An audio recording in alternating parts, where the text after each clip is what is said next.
আসসালামু আলাইকুম। এখন তো জলপাইয়ের সময়, জলপাই দিয়ে আমরা অনেক ধরনের আচার করি। তা আজকে একটা ভিন্ন স্বাদের নতুন আচার তৈরি করব। আমার আচারটা শুরু থেকে শেষ পর্যন্ত দেখতে থাকুন।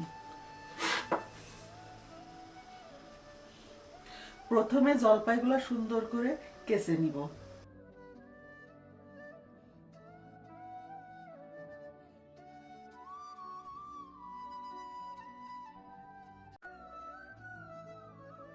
সাবধানে করবেন যেন হাতটা কেটে না যায়।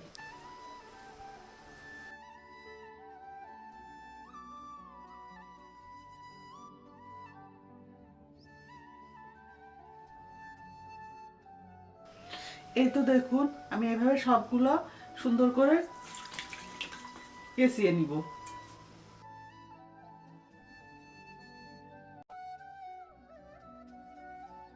এই দেখুন, আমার সবগুলো জলপাই এভাবে কেচিয়ে নেওয়া হয়ে গেছে।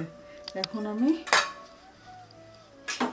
রান্নাটা শুরু করব। প্রথমে আমি চিনি দিয়ে জলপাইগুলো ভালো করে মাখিয়ে রাখবো।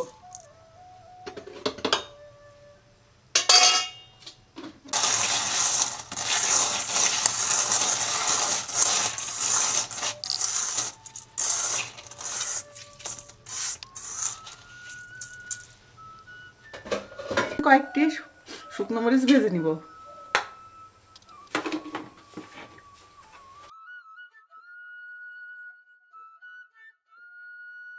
এখন কড়াইতে তেল দিয়ে থেতো করা রসুনগুলো ভেজে নিব।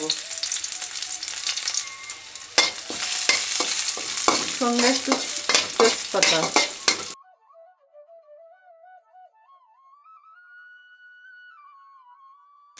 অল্প পাঁচফোড়ন দিয়ে দিব।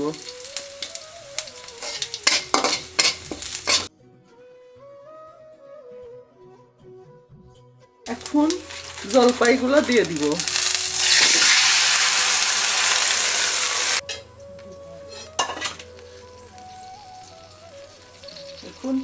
এখন সামান্য হলুদের গুঁড়া, মরিচের গুঁড়া, ধনিয়ার গুঁড়া, স্বাদ মতো লবণ দিয়ে দিলাম। সামান্য পানি দিয়ে দিলাম। এখন সিদ্ধ করে নিব। দেখুন সুন্দর সিদ্ধ হয়ে গেছে। আমি কিন্তু একটুও নাড়াচাড়া করিনি। দেখুন কত সুন্দর সিদ্ধ হয়ে গেছে। আর একটু পানিগুলো শুকিয়ে গেলে যে মরিচগুলা ভেজে রাখলাম ওগুলার গুঁড়ো দিয়ে দিব। এই দেখুন আমার আচারটা প্রায় হওয়ার পথে।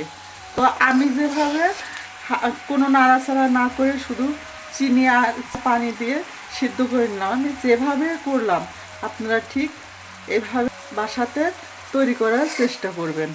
এই দেখুন আমার একটা জলপাইও ভাঙিনি, সুন্দর করে এর ভিতরে সব কিছু মশলা ঢুকে গেছে। এখন আমি যে মরিচগুলা ভেজে রেখেছিলাম সেগুলা গুঁড়ো করে দিয়ে দিলাম। ধনিয়ার গুঁড়া আর পাঁচফোড়ন ভাজা দিয়ে গুঁড়ো করে দিয়ে দিলাম।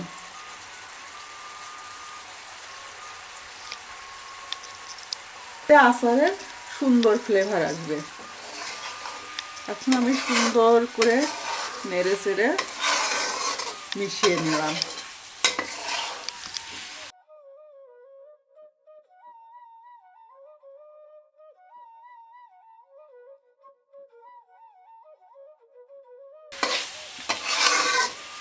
তো এখন আচারটা হয়ে গেছে। বাসায় ভিনেগার ছিল না, এই জন্য দিতে পারিনি।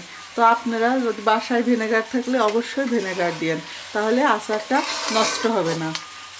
এভাবে ফ্রিজে 1 বছর রেখে দিতে পারবে। দেখুন আমার আচারটা বানানো হয়ে গেছে। এখন আমি নামিয়ে নিয়েছি।